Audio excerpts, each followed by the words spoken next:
Les atrocités commises par le Hamas ce 7 octobre 2023 et la monstruosité de la réponse israélienne m'ont laissé sans voix.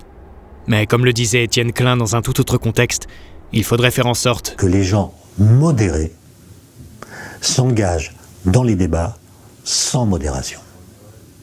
Sans modération.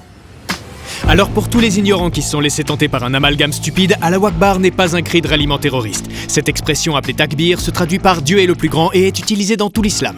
Dans le même ordre d'idées, Mazel Tov, qui se traduit littéralement par bonne étoile et qui signifie bonne chance, n'est pas un cri de ralliement de colons suprémacistes. Et Amen, qui signifie ainsi soit-il, n'est pas un cri de ralliement Oui, ça vaut même pour les catholiques.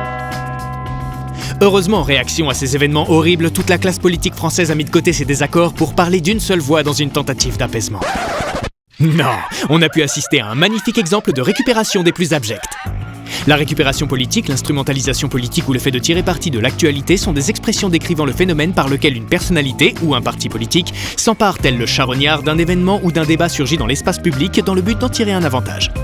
Entre ceux prêts à flirter avec l'antisémitisme, les autres laissant libre cours à leur islamophobie pour tenter de faire oublier leur antisémitisme, et au milieu ceux qui profitent de l'occasion pour attaquer leurs opposants en déformant allègrement leurs propos, on a eu droit à un stérile débat sémantique. Elles ont pas dit terroristes! Elles ont pas dit terroristes! Le Larousse définit le terrorisme comme un ensemble d'actes de violence, attentats, prise d'otages, commis par une organisation ou un individu pour créer un climat d'insécurité, pour exercer un chantage sur un gouvernement, pour satisfaire une haine à l'égard d'une communauté, d'un pays, d'un système.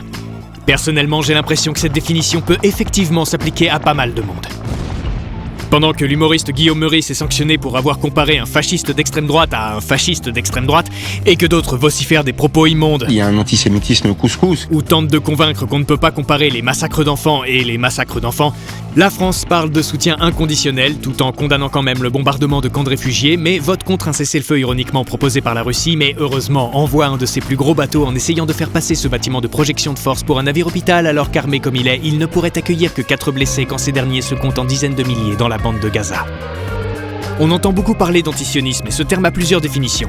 Il est utilisé dans différents contextes et pour décrire différentes positions politiques caractérisées par de l'hostilité qui peut être à l'État d'Israël, à sa création, à son caractère juif, à son territoire, à l'autodétermination du peuple juif, à une perception du mouvement sioniste ou à d'autres sujets comme le statut des territoires palestiniens.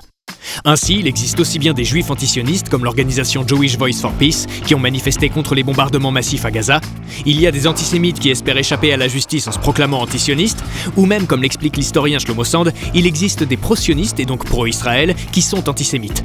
Ils veulent que les juifs quittent leur pays pour rejoindre Israël afin d'en être débarrassés. Critiquer n'importe quel gouvernement est un droit et parfois même un devoir. Haïr une personne pour son appartenance à un groupe ethno-religieux est absurde et stupide. Il serait simpliste de vouloir réduire un conflit qui a avant tout une origine politique et territoriale et qui est aujourd'hui un conflit asymétrique et colonial à son seul aspect religieux.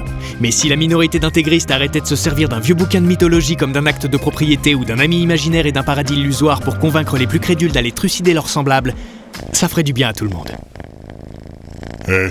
T'avais pas dit modéré au début de la vidéo? Ouais, je sais. J'aurais pas dû utiliser Yel, laissez-le.